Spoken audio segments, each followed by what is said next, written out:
السلام علیکم ورحمۃ اللہ وبرکاتہ۔ محترم عزیزوں اور دوستوں، امید کرتا ہوں کہ آپ سبھی حضرات بخیر و عافیت ہوں گے۔ اللہ رب العزت سب کے ساتھ خیر و عافیت کا معاملہ فرمائے، سب کو اپنے حفظ و امان میں رکھے۔ محترم دوستوں، بچے کی خواہش ہر شادی شدہ جوڑے کے دل میں ہوتی ہیں۔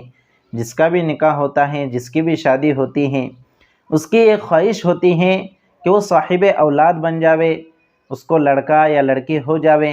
لیکن بہت سی مرتبہ حکمت خداوندی کچھ اور ہوتی ہیں اور بہت سے لوگوں کو اولاد نہیں ہوتی۔ قرآن کریم میں اللہ رب العزت کا اس تعلق سے ارشاد ہے، یَهَبُ لِمَن یَشَاءُ إِنَاثًا وَیَهَبُ لِمَن یَشَاءُ الذُّکُورَ، کہ وہ جسے چاہتا ہے لڑکیاں دیتا ہے، جسے چاہتا ہے لڑکے عطا کرتا ہے۔ او یزوجہم ذکرانا واناثا، اور جسے چاہتا ہے مل جلا کر کسی لڑکے بھی دیتا ہے اور لڑکیاں بھی دیتا ہے۔ وَيَجْعَلُ مَن يَشَاءُ عَقِيمًا، اور جسے چاہتا ہے وہ بانجھ بنا دیتا ہے، بے اولاد بھی رکھتا ہے۔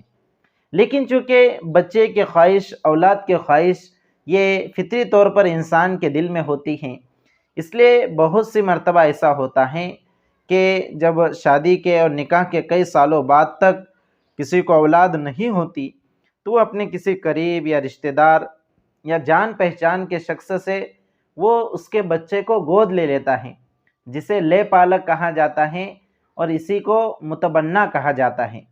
یا پھر بہت سی مرتبہ ایسا بھی ہوتا ہے کہ خود صاحب اولاد ہوتا ہے، لیکن کوئی رشتہ دار ہوتا ہے جس کی اولاد زیادہ ہوتی ہیں، تو وہ اس کا بوجھ ہلکا کرنے کے لیے وہ اس کی کوئی اولاد، اس کا کوئی بچہ وہ اپنی تربیت میں لے لیتا ہے، اس کو اپنا متبنہ بنا لیتا ہے، لے پالک بنا لیتا ہے۔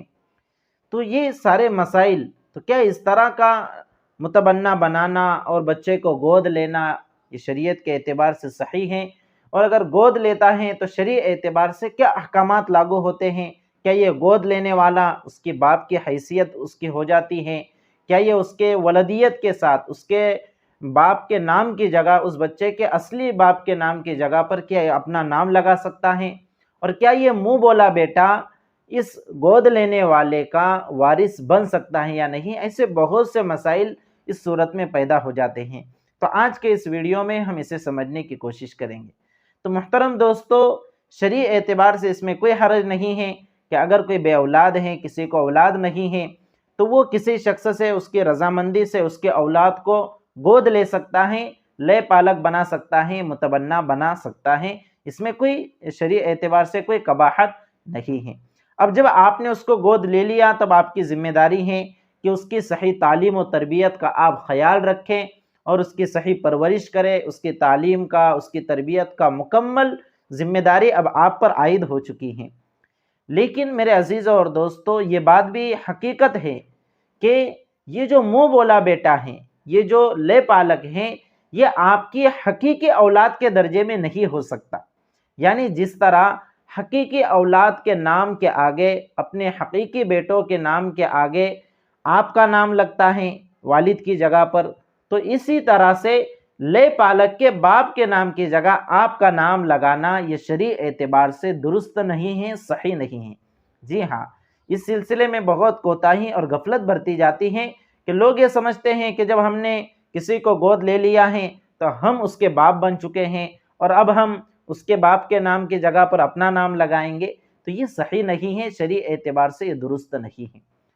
آقا مدنی جناب رسول اللہ صلی اللہ علیہ وسلم نے اپنی زندگی میں حضرت زید بن حارثہ رضی اللہ تعالیٰ عنہ کو اپنا متبنہ بنایا تھا، لے پالک بنایا تھا، منہ بولا بیٹا بنایا تھا۔ ان کی تعلیم و تربیت کا آپ نے خیال رکھا تھا، ان کو اپنی پرورش میں لے لیا تھا۔ تو صحابہ کرام رضی اللہ عنہم اجمعین زید بن حارثہ کو زید بن حارثہ کہنے کے بجائے زید بن محمد کہا کرتے تھے، یعنی ان کے ولدیت کی نسبت یا آپ صلی اللہ علیہ وسلم کی طرف کیا کرتے تھے، اور ان کے جو حقیقی والد ہے حارثہ، ان کا نام نہیں لیا کرتے تھے۔ تو اس موقع پر قرآن کریم کی یہ آیات نازل ہوئی، وَمَا جَعَلَ أَدْعِيَاءَكُمْ أَبْنَاءَكُمْ ذَلِكُمْ قَوْلُكُمْ بِأَفْوَاهِكُمْ، کہ یہ جو تمہارے منہ بولے بیٹے ہیں یہ تمہارے حقیقی بیٹے نہیں ہیں، اللہ نے انہیں حقیقی بیٹا نہیں بنایا ہے، یہ تمہارے منہ کی باتیں ہیں جو تمہارے منہ سے نکل رہی ہیں۔